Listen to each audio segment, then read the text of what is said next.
Welcome to Conversate, our podcast where we engage in conversation. And on this week's episode, Kevin and I, Aaron Gerke, we are continuing to talk about Daniel.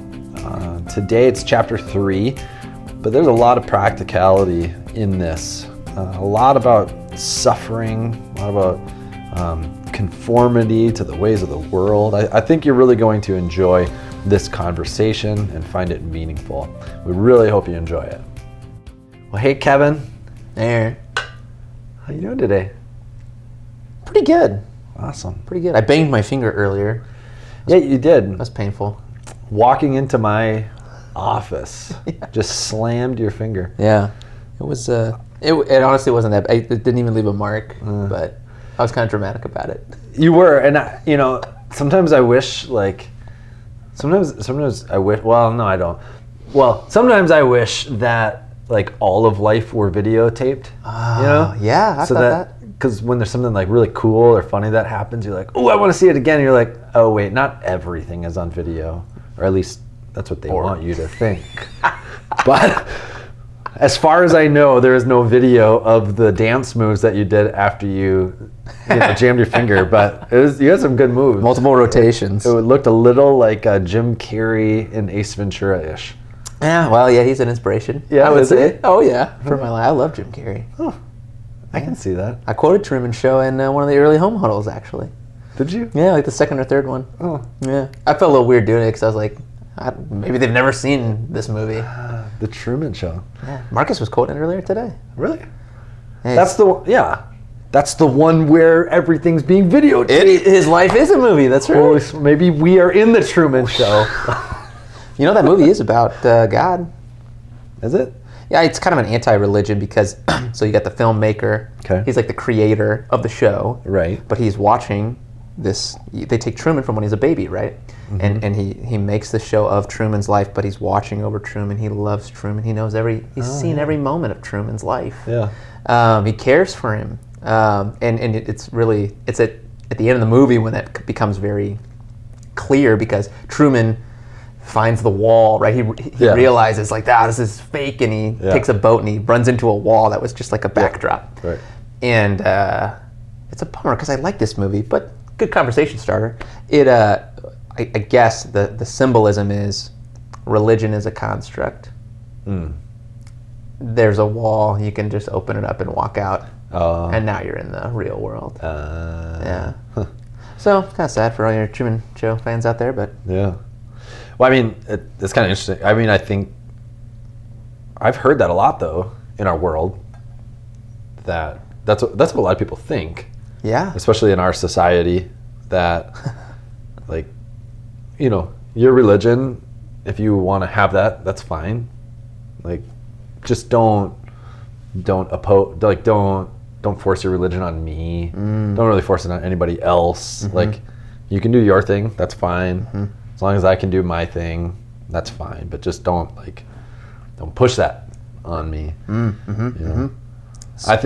don't know. I mean, you mentioned in your sermon. I was just about to ask, are we talking about Daniel already? Because I can feel it. I can feel it coming.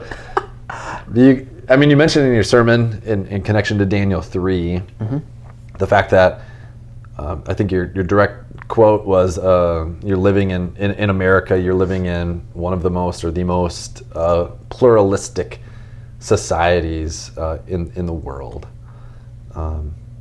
In your sermon, you did define that word pluralistic, at least when it comes to religion, right?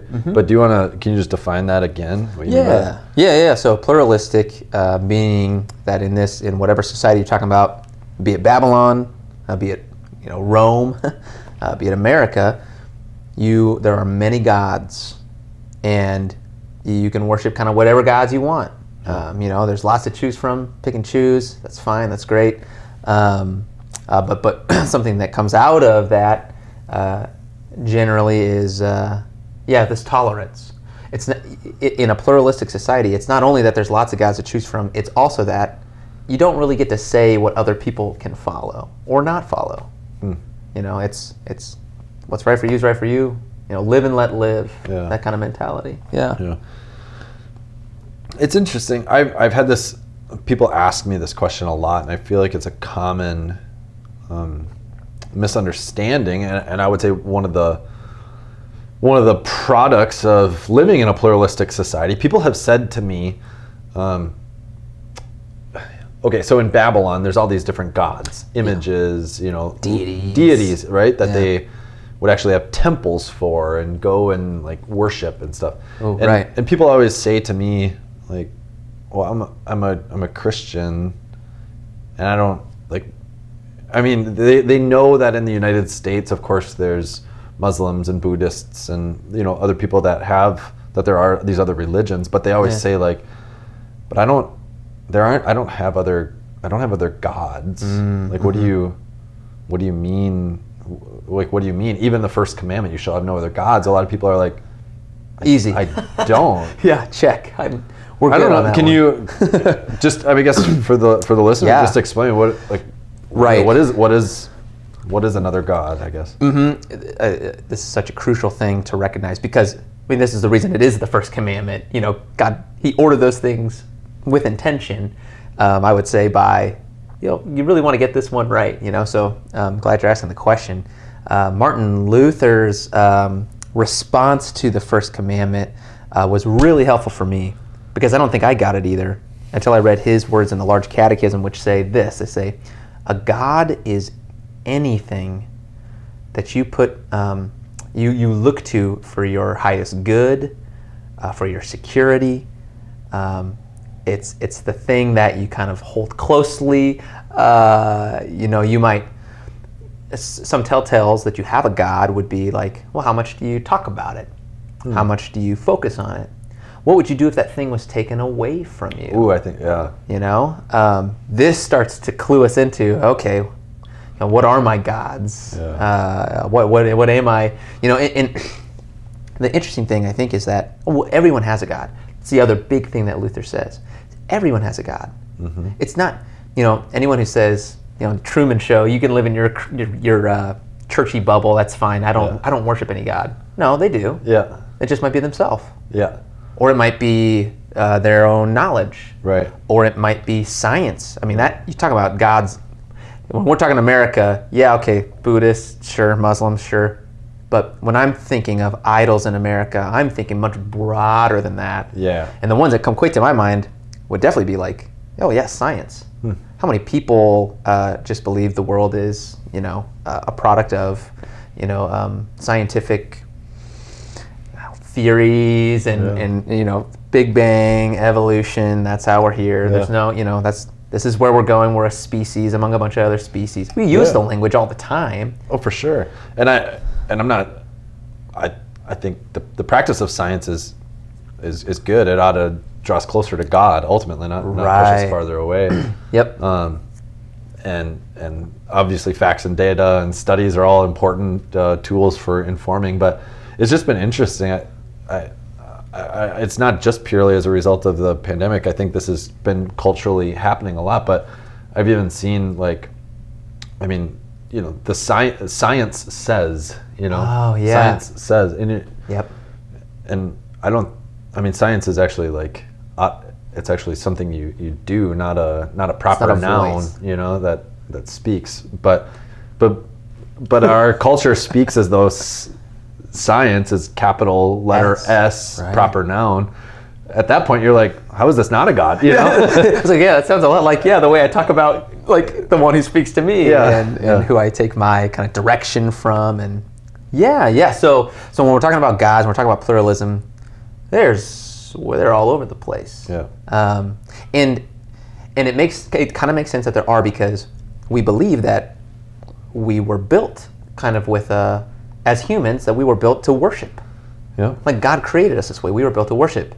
But in our fallenness, in our sin, well, sometimes we worship the wrong things. Yeah. This is the golden calf, right?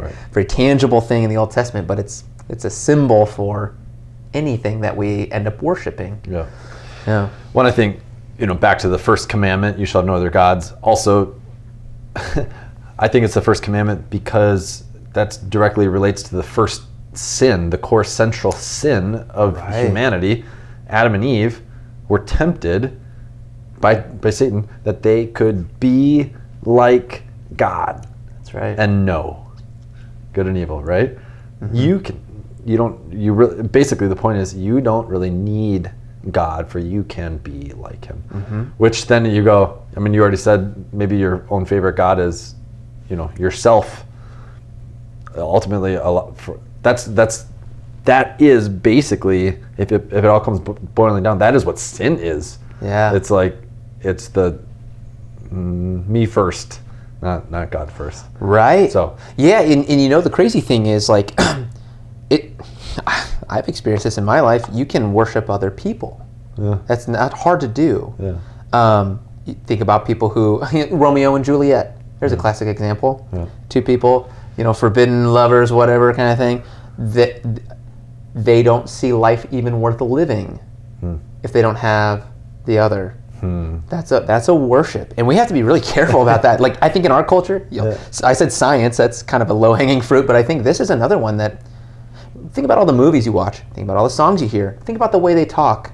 Sometimes people, like, they'll have this kind of this, like, ping on or I don't know. They're trying to do some sort of a slam on certain Christian music when they're like, well, you could just sing that about anyone. Yeah. Which, okay, fine, but my point of that connection is, what does that say about who we're worshiping? What does that say about all the other music that you listen to? It is worship of people a lot of times. Or money, or fame, or prestige, or yeah, absolutely. Yeah. So I think, hopefully, those of you listening, this lays the groundwork a little bit for the kind of culture in which we live. Like all these things drawing our attention, and I think it's one thing that those voices are being spoken to us. Like we hear them.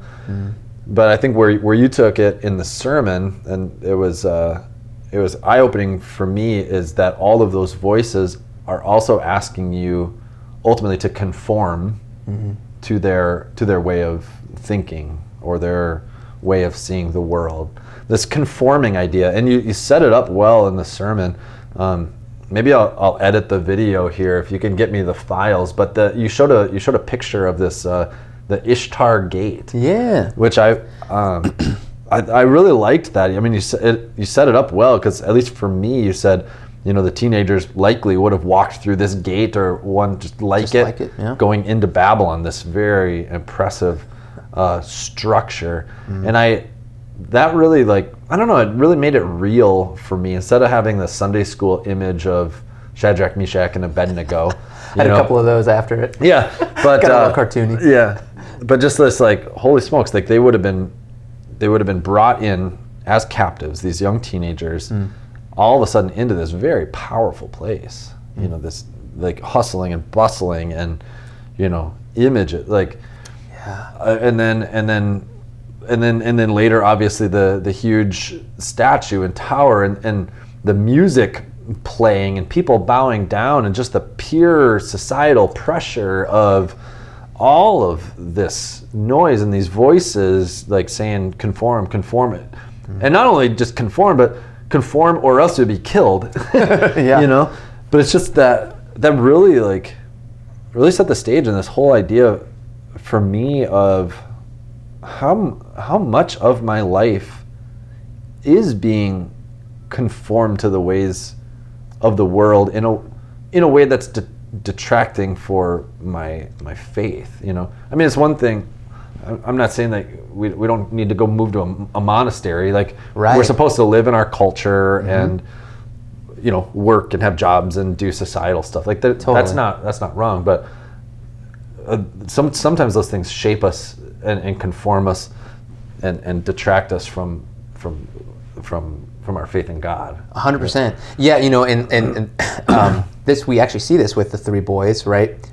Jeremiah was a prophet leading up to the siege of Jerusalem. Yeah. He tells in his prophecy of the capture of Jerusalem and this exile, and the way he tells them to live is plant, build houses, plant vineyards, like settle in Babylon. In Babylon, yeah. Yeah, like don't be a monastery, don't be an enclave, like actually give back to this pagan society you live in. Love it, and not in the sense of like chase after it like a god, but care for it, care for the people there. Yeah. So exactly, like we're not called to, kind of go, oh, what's that, footloose, footloose on our society. It's not that we need to just shut out every worldly quote unquote thing, because we're in some sense there's no escaping it. Right. But it's, what's the loudest voice in your life? And you challenged us the other week, and I thought that was, it's kind of related, I think, this idea of who are the voices I'm listening to? Let me tally these up. Let me look at, how often am I hearing from the news? How often am I hearing from even just like secular music artists? Like for me, I love music, and I listened to a lot of music growing up, and thankfully God has like opened my eyes to see that like even music can shape how you think and act, and it's not all from him, or at least it's not all. Yeah, it's not all his. And so these three boys they're living the Jeremiah way. They're serving the king. Yeah. They're immersed in this culture, but they know whose voice to trust. Yeah. And listen, and that's the voice that has formed them. Yeah. And that's what I think we need to remember as individuals. Those of you who are parents, as you're raising your kids, like we have to speak that voice of God and be formed by Him. Like that's ultimately, I think that's what we're doing when we confess our sins. Yep. It's like I need you to mold me, shape me. The whole refiner's fire thing, like just cut off those rough edges of my life. Lord, shape me to be yours. Let me know that I am yours.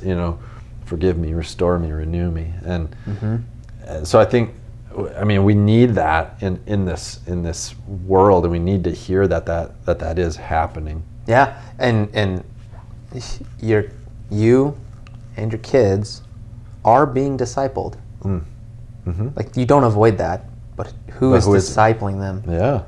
That's a big question. Yeah, and so you're right. We got to speak into that. Yeah. If it's not you as a parent, it's gonna be somebody. Yeah. Right.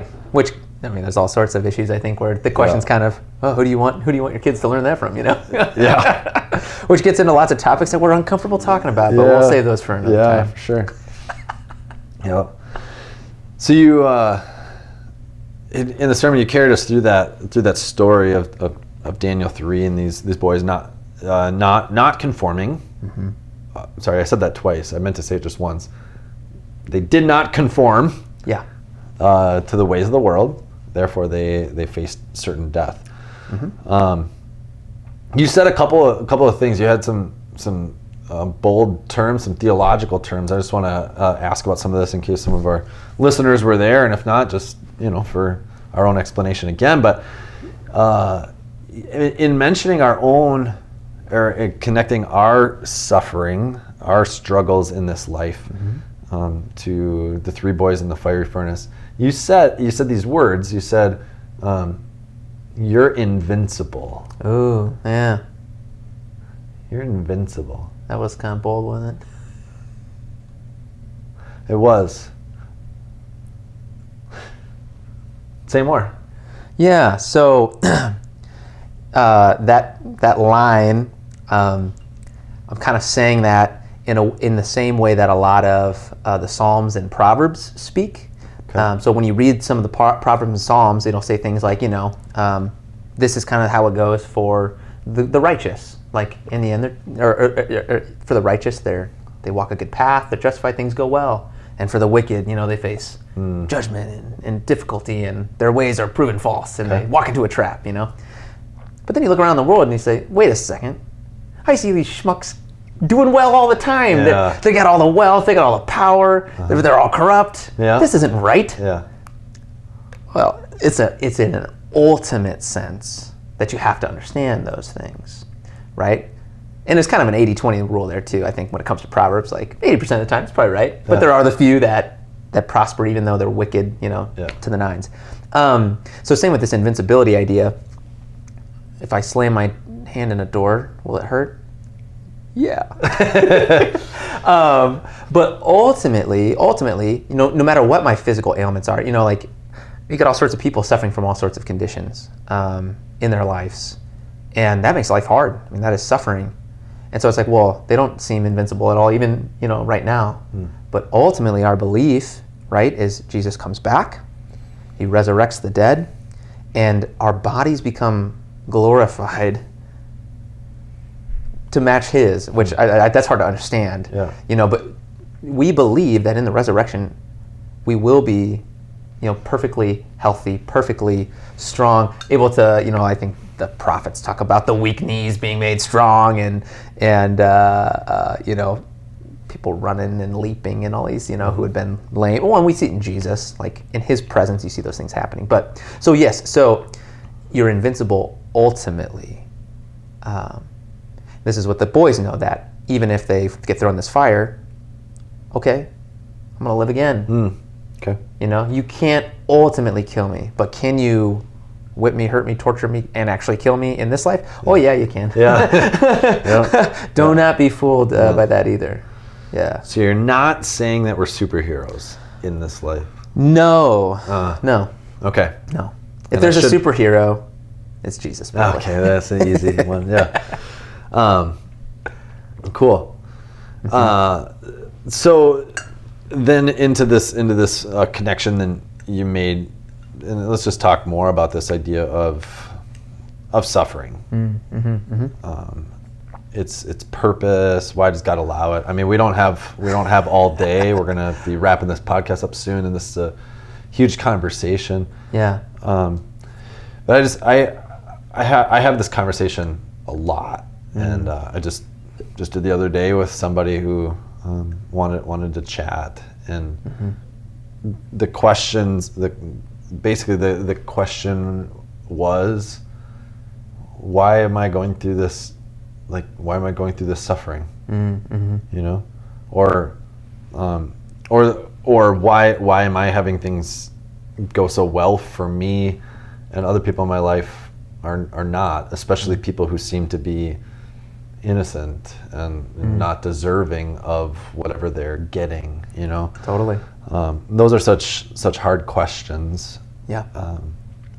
And there's a lot to say, but and I wanted to get your take on it, but I would say a couple of things, and you said it in your sermon too, this whole idea that through our suffering, we're formed.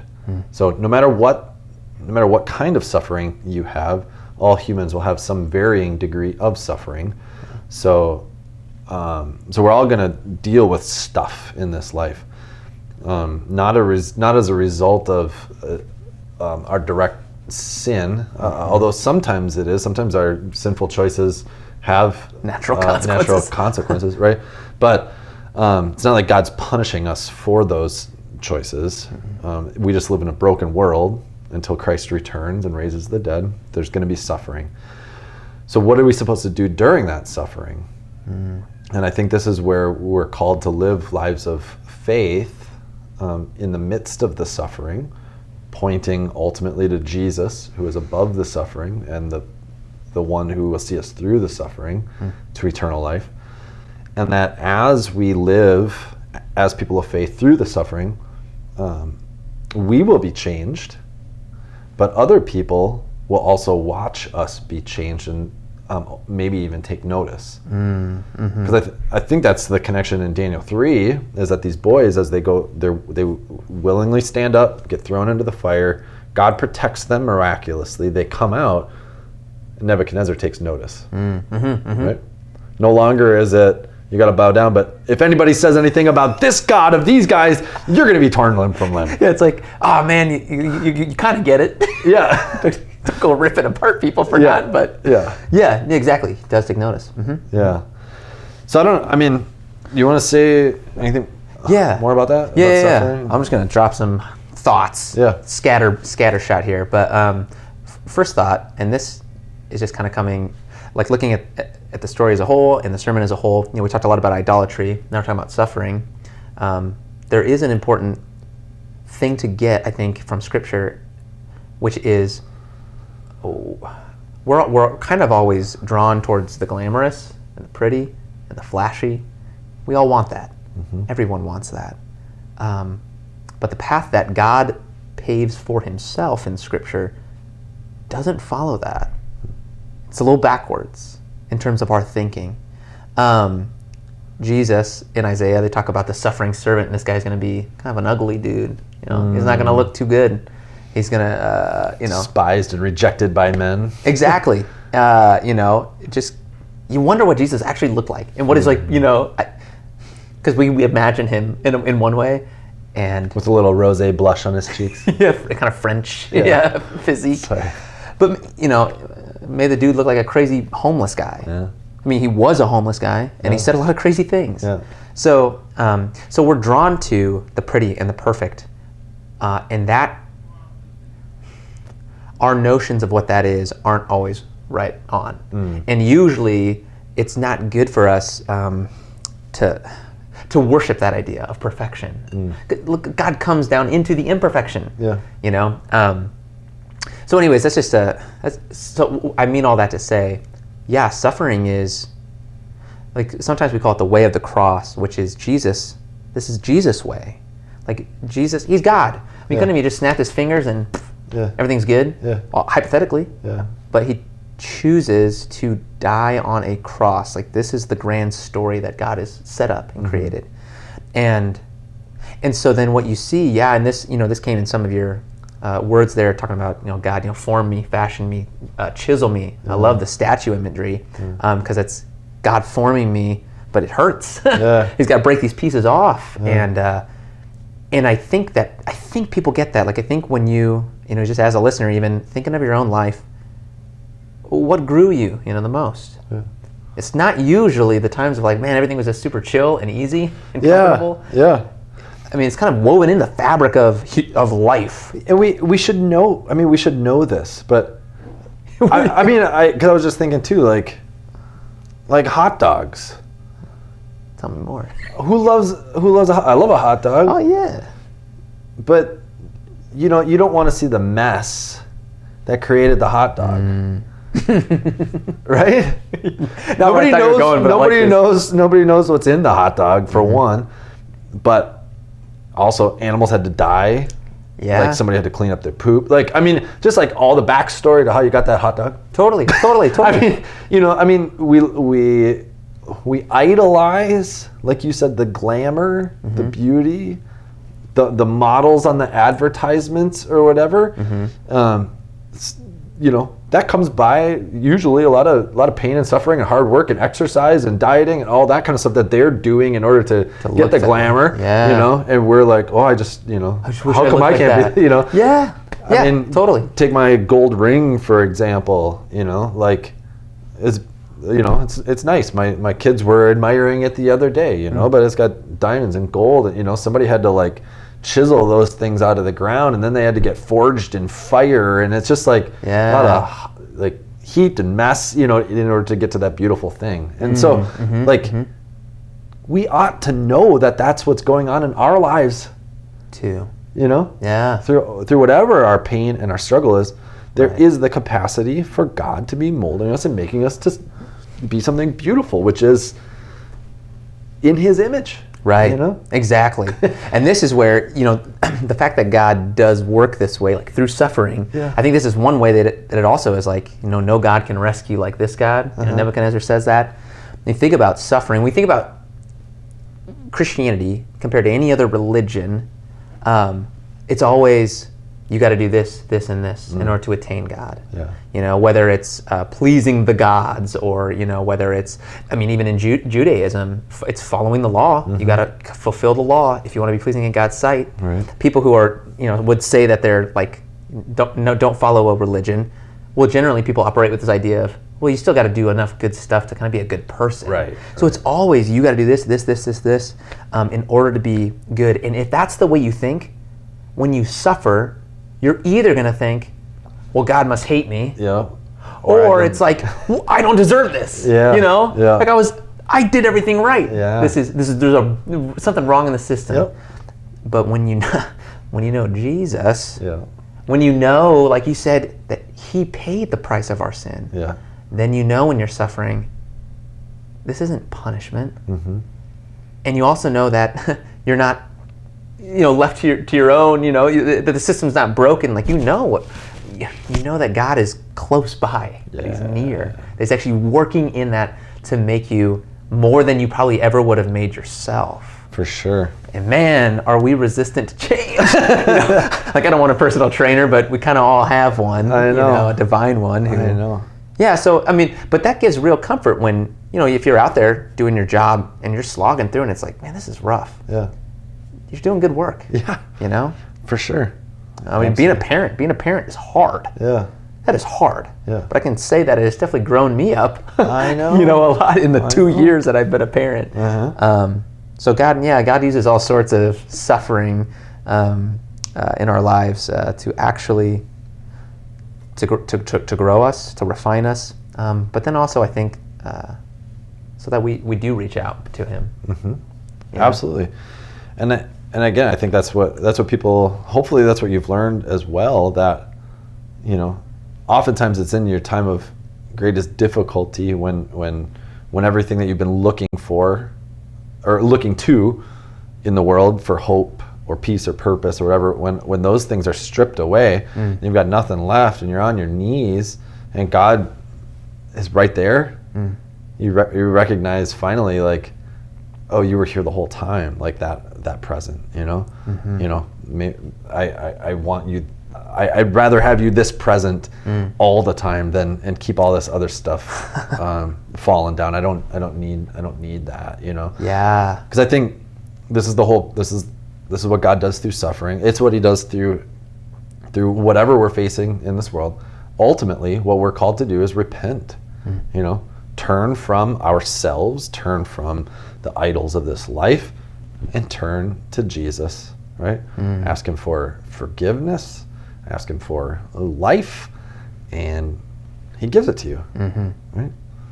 Ultimately, eternally, but even today. Yeah. Even today. And I think when you live, and sometimes we say that, like, lean into. I think we use that phrase sometimes, but this idea of kind of like, don't avoid it, like just go with it. Yeah. Let it be what it is. When you lean into suffering, like, you are gonna live a little bit more. It's gonna be a little more raw, a little more rough. But man, you're gonna value things more. You're gonna appreciate more. You're gonna learn more about yourself. Yeah. So the life that Jesus wants for us, we got to make sure that it's the life that Jesus wants for us, and not the life I want for me. For sure. Which has no banging of the fingers. Well, friends, we're so happy you joined us today. We hope that you found this conversation to be insightful. Maybe you learned something. Maybe you were challenged by it. I would encourage you, maybe even if you want this last 10 minutes or so about suffering, it may be worthwhile going back and listening to again, or sharing it with somebody that that's going through a tough time. Because this is real. It's very real. It's a daily thing that we deal with. So just keep leaning into it. Keep listening to God's word, and ultimately, we hope that you are engaging in Jesus conversations with people in your life as well. So if this is a model for you to do that, or a way to encourage you to do that, or a tool to get you to do that with other people, well, you're in our prayers. So thanks for watching. Thanks for listening. And we'll see you again next week. Cheers to you, Kevin. Thanks for being here, buddy. Yeah, cheers, Aaron. All right. See you later.